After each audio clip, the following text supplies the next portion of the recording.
Parashat Teruma, dans la paracha, bien sûr, on va lire la construction du Mishkan, c'est-à-dire du tabernacle. Veikrouli Teruma, dit la Torah, qu'ils me prennent un prélèvement, dit Dieu. Et Tikro Terumati, Vezot Teruma. 3 fois le mot Teruma, qui signifie prélèvement, est employé dans le premier verset. Chachamim disent pourquoi. Alors, il y avait 3 formes de prélèvement. Le premier, c'est pour les socles. Vous savez, pour ce qui soutient le Mishkan, qui sera plus tard, vous le savez, le Beth Amikdash, que le but de tout cela, on a expliqué l'autre jour, que c'est Dira Batartonim, de faire une résidence de Dieu sur terre, étant donné qu'il y a eu la faute du Vaudor. Il fallait, normalement, le monde entier aurait dû être la demeure pour Hachem, mais ensuite Dieu va faire un deuxième Tzimtzum, deuxième reprise sur lui-même, parce qu'il y a eu la faute du Vaudor. Donc il y avait 3 prélèvements pour les 13 ou 15 matériaux pour construire le Mishkan, l'or, l'argent, le cuivre, etc. Un pour les socles, d'accord? Donc ce qu'on appelle le Yesod la Kamada à Mossad, donc pour tenir la structure même, d'accord? C'est le socle. Terumata Mishkan, c'est pour le Mishkan, pour le tabernacle, afin de le construire lui-même. Les Chazeko la Amedou al Raglav, pour faire en sorte qu'il tienne sur ses pieds. Et Terumata Misbeyar, il y a 3 formes de prélèvement, c'est ce que dit Rashi. Donc, pour le Misbeyar, c'est-à-dire pour approcher les sacrifices. D'accord? Alors, qu'est-ce que ça vient nous enseigner concrètement, toujours Torat Menachem, ici, dans Amor Sheba Torah? Les premiers prélèvements qui sont faits pour tenir donc le socle, la structure même du Mishkan, et ensuite, comme on a dit, au quotidien. Donc, on voit bien que dans la vie, il y a une double construction, une construction au niveau des socles personnels et bien sûr au niveau ensuite du quotidien. Et dans le Beth Amikdash, il y avait un klal. En arniout bemakom hashirut. C'est marqué en fait dans la Gemara, dans Tamid, page 29. Il n'y a pas de pauvreté dans un endroit où il y a de la richesse. C'est-à-dire en vérité, il faut le faire de manière la plus extraordinaire. Et il y a un principe général, c'est que, d'ailleurs, la Gemara elle dit « En tzibourani », le tzibour, il n'est jamais pauvre. Ça veut dire que chacun va donner, il y a 1000 euros à prendre, chacun ils sont 10 personnes, chacun donne 100 euros, prélèvement en 10 fois, ou on va trouver une solution. La richesse, C'est-à-dire la richesse matérielle, ça peut être aussi la richesse personnelle, spirituelle, etc. Exactement, ça peut être aussi dans le sens figuré. Ça veut dire que dans la communauté, dans le tzibour, là, on parle évidemment du Mishkan, ou dans le Beth Amikdash, c'est la même chose. Ben, en vérité, il n'y a pas de notion de pauvreté. D'accord? Et c'est ce qu'on va essayer d'expliquer. C'est pour ça qu'il y avait de l'or, de l'argent et du cuivre. En vérité, Ma'alat HaZahav, la grandeur de l'or, c'est que c'est quelque chose qui est beaucoup plus cher que l'argent. Et l'argent par rapport au cuivre, en vérité, chacun va avoir un statut bien particulier. L'or, par exemple, représente ceux qui ont fait Teshuvah. C'est très beau comme symbolique dans l'écoute Sichot. Ceux qui ont fait Teshuvah et les Baalei Teshuvah, ça veut dire qu'en vérité, la Gemara dit que ceux qui font Teshuvah sont à un niveau supérieur par rapport au Tzadikim. Pourquoi? Parce que le Tzadik, lui, il n'a jamais fauté. Il a connu la synagogue, la yeshiva, le Talmud, il ne connaît pas les femmes, il ne connaît pas l'argent. Bon, il a un grand mérite d'être Tzadik. Mais le Baalei Teshuvah, il a connu les femmes, il a connu l'argent, il a connu les boîtes de nuit. Et c'est très dur, c'est qu'il doit tout changer. Ses amis, ses habitudes, son alimentation, ses fréquentations, ce qu'il voit pas, ce qu'il fait pas. Il doit tout changer, donc c'est un niveau supérieur. Il dit ça c'est l'or, ça représente l'or. Et l'argent représente les tzadikim. Donc l'or, quelque part, est plus cher évidemment que l'argent. Donc l'argent, ça représente les tzadikim, tout simplement, qui font une très belle avoda, mais ils n'ont pas connu l'inverse. Donc il n'a jamais connu l'inverse, donc forcément, il fait ce que son père lui a appris, d'accord? Ça rejoint la pureté aussi. Ça rejoint ce que tu dis. Ouais. La pureté de l'âme, parce que la pureté de l'âme d'un tzaddik qui n'a jamais fait de faute. Exactement.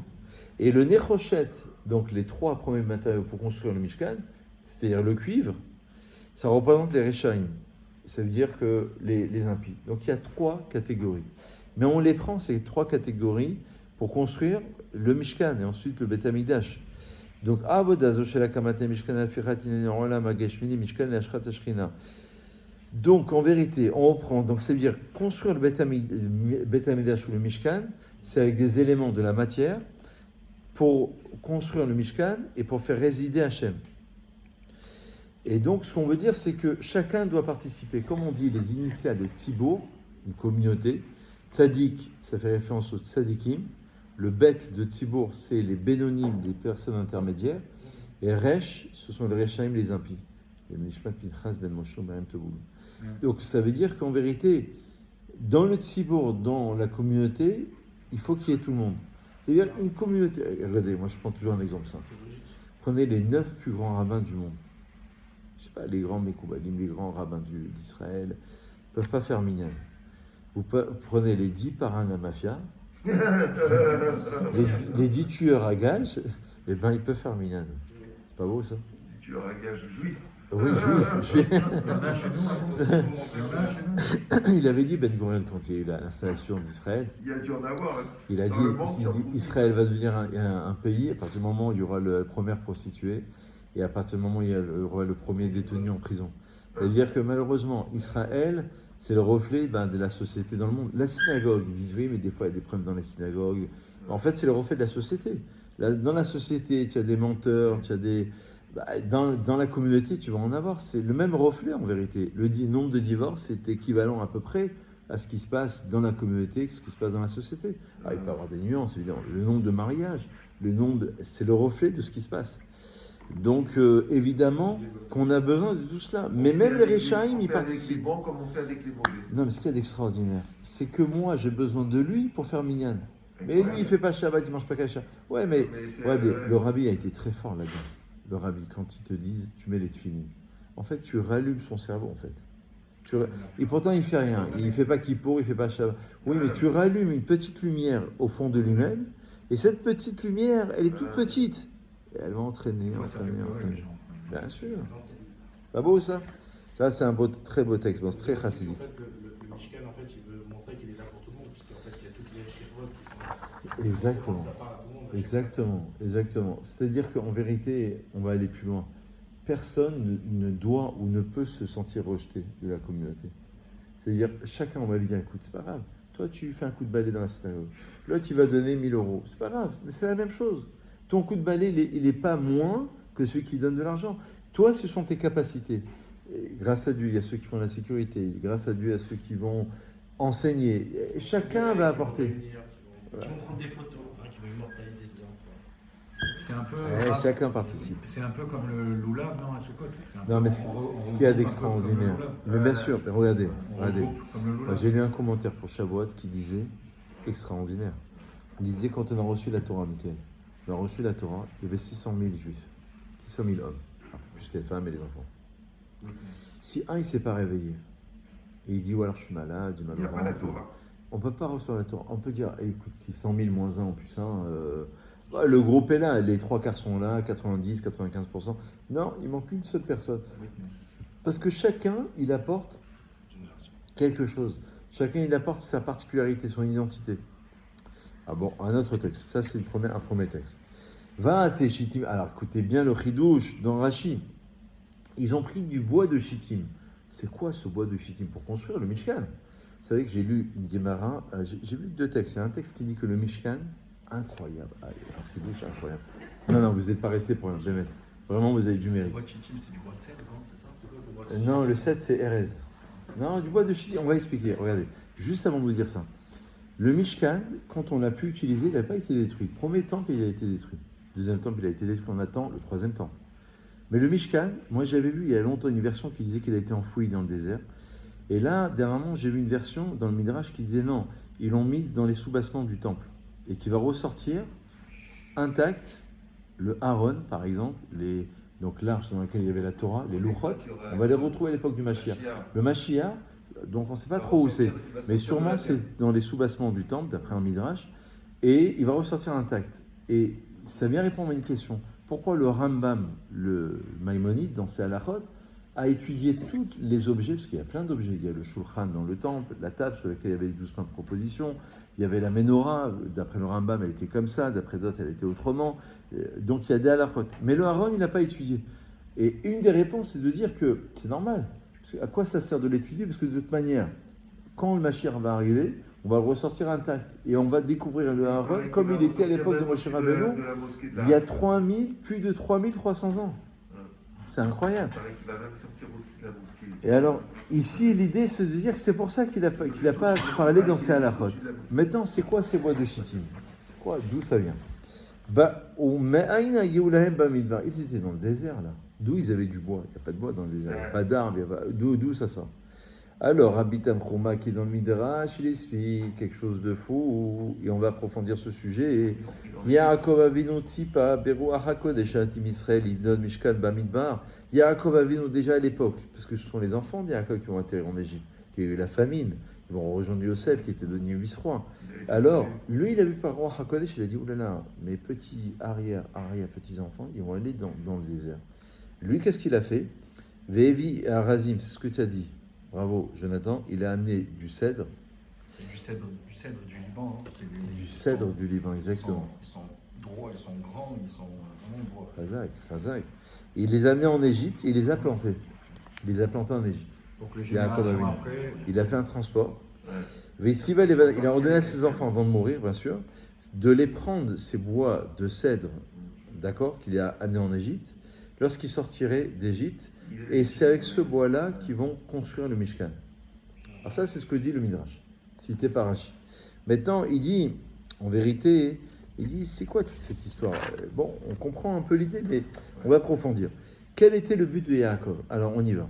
Le but de Yaakov, d'après une version, en amenant ces bois de cèdre, c'est magnifique. Le bois symbolise l'homme. Et ce bois-là, c'est comme une nechama, c'est comme une consolation lorsqu'ils allaient imaginez-vous, l'esclavage, l'exil. C'est-à-dire que le petit-fils, lui, il est esclave quand il était en Égypte. Son père était esclave, son grand-père était esclave et son arrière-grand-père était esclave.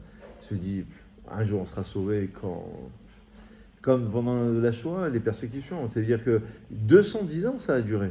Alors que c'est petits-enfants, arrière. Ils se sont dit un jour, mais on ne voit pas le bout du tunnel. Donc, en vérité, ils ont amené ce bois, Yaakov Avinu, pour consoler les enfants d'Israël lorsqu'ils seraient esclaves. Et donc, ça veut dire, regarde, dans ta vie, tu ne vois plus de solution.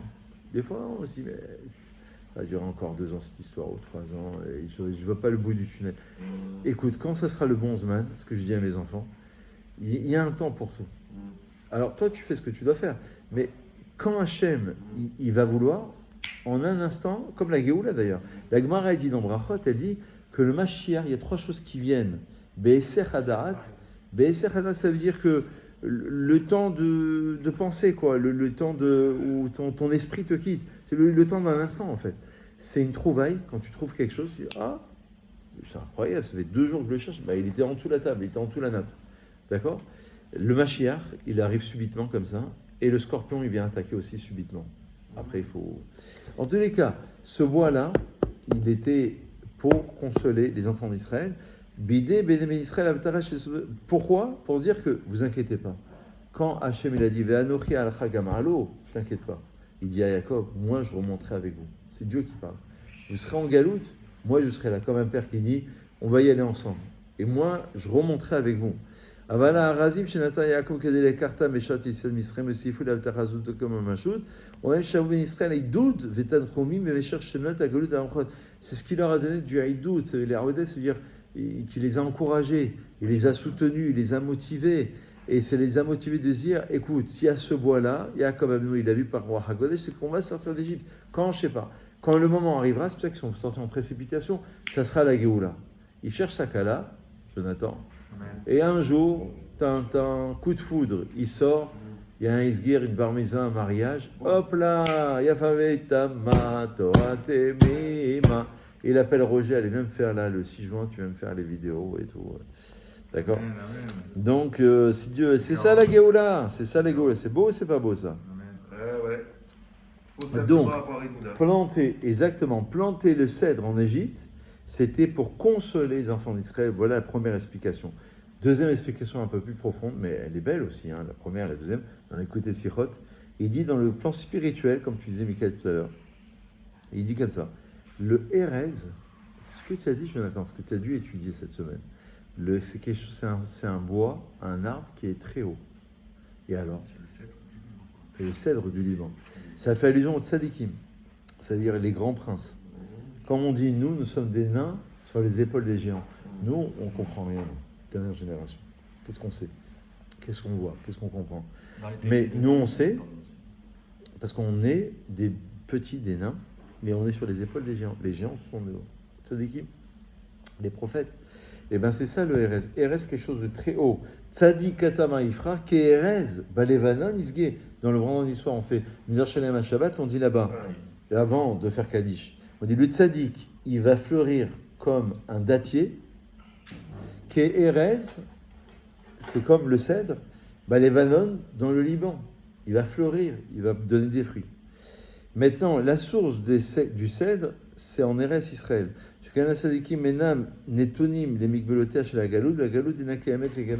Parce qu'en vérité, le but, c'est de les amener en Erez Israël.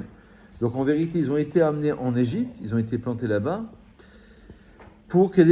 afin d'aider les enfants d'Israël sur cette galoute, sur cet exil qui est noir, afin d'éclairer leur chemin. Et donc ça a été fait par Yaakov Avinu. C'est Yaakov qui a fait ça, Jacob. Parce que c'est le père de toute cette nation, absolument, le père des 12 tribus. Et le terme Nassi, prince, c'est le prince de tout ça, ce sont les lettres de Nitzotso chez Yaakov Avinu. C'est le Nitzot, en vérité, ce sont les étincelles de Yaakov Avinu. Voilà maintenant le point le plus important cité par le Rambam. Qu'il me fasse un sanctuaire, dit Dieu, et je résiderai en eux. Ve'asu le Migdash, ve'shachanti betocham. Le Rambam il dit, dans les Chod Beta Bechira, Midat c'est un commande positif. La Rasod Bait Lachem, de faire une maison pour Hachem, d'accord, Beta Migdash ou Mishkan, déjà à l'époque. Mochan liyod makrivim bo korbanot, pour approcher des sacrifices. Ve'chogigim elam shalosh peramim hashana. On va fêter 3 fêtes par an, comme c'est marqué Ve'asu le Migdash, c'est ce que va dire le Rambam. Donc le but, évidemment, vous avez compris l'idée, c'est pas de résider dans la maison, c'est Betocham, Betochol Oneema, dans chacun d'entre nous. Nous sommes des petits Mishkan. Comment tu vas faire? Tu vas mettre tes tefilin, tu vas enseigner, tu vas faire une bracha, tu vas mettre une bibliothèque chez toi, une mezouza, un petit mot dans le repas de la semaine, surtout le Shabbat. Tout ça, c'est faire un temps pour Hachem. Magnifique. Alors écoutez bien maintenant, en vérité, quand il y avait le Beth Amikdash il a été construit par les hommes. C'est pour ça qu'il a été détruit. Le Mishkan, c'est pour ça qu'il n'a pas été détruit. Il a été construit sous impulsion d'Hachem par Betzalel. Betzalel, c'est de la tribu de Yehuda. On dit qu'il est à l'ombre de Dieu, tel quel. Mais le Beth Amikdash, c'est construit par les hommes. C'est pour ça qu'il est détruit. En vérité, d'accord. Alors que le Mishkan était construit dans le désert, mais comme chez le Zobilvat Shenbo Kedusha Michelo, parce que dans un désert, il n'y a pas de Kedusha, il n'y a rien. Et là, chez Omakom Yerud, chez Noraoui, personne ne peut habiter. Il est efker, en fait, il est abandonné, le désert appartient à personne.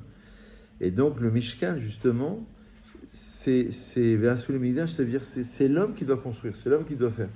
C'est-à-dire ça appartient à personne, ce désert. Et on dit que la Torah est donnée dans un désert d'ailleurs. C'est pour ça que Parashat Bamidbar est toujours avant matin à Shavuot, parce que Bamidbar, c'est le désert. Midbar, c'est le désert. Et le désert, ça vient, on dit la Torah. Écoute, comme tu dis, le rabbin, la Torah n'appartient pas à moi. La synagogue, elle n'est pas à mon nom. C'est pas bon. Il faut que ce soit au nom de tout le monde. Elle appartient à tout le monde. La Torah, le Sefer Torah, c'est pas moi. Ça appartient à tout le monde. Et la Torah, c'est pas moi, ça. Donc, quand la recée lavo veitol, il y a vos veitol, celui qui veut venir prendre et qui participe. C'est ce qu'il te dit ici. Ça, c'est la construction du Mishkan. Voilà un point important. D'accord? Vous avez encore 2 minutes?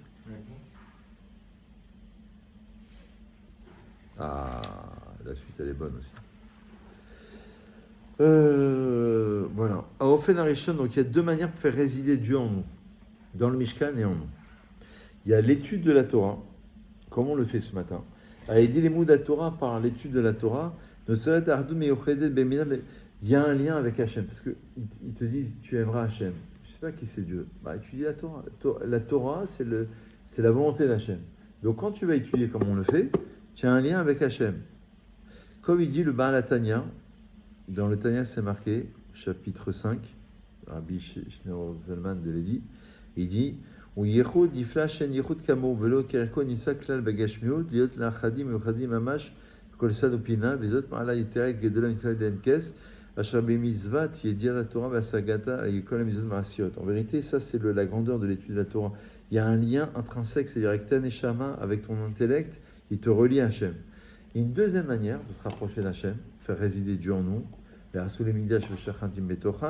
il dit, ce sont les korbanot à l'époque, parce qu'on approche tout ce qui est présent dans la matière, on le rapproche vers Hachem, on l'approche vers Dieu, ou alors le kiyum à mitzvot, faire les mitzvot, c'est-à-dire en faisant les mitzvot, surtout ma'asiyot, en vérité, il y a une connexion avec Hachem. Chazak ou Baruch, voilà un petit peu le Chazak. Bonne journée si Dieu veut.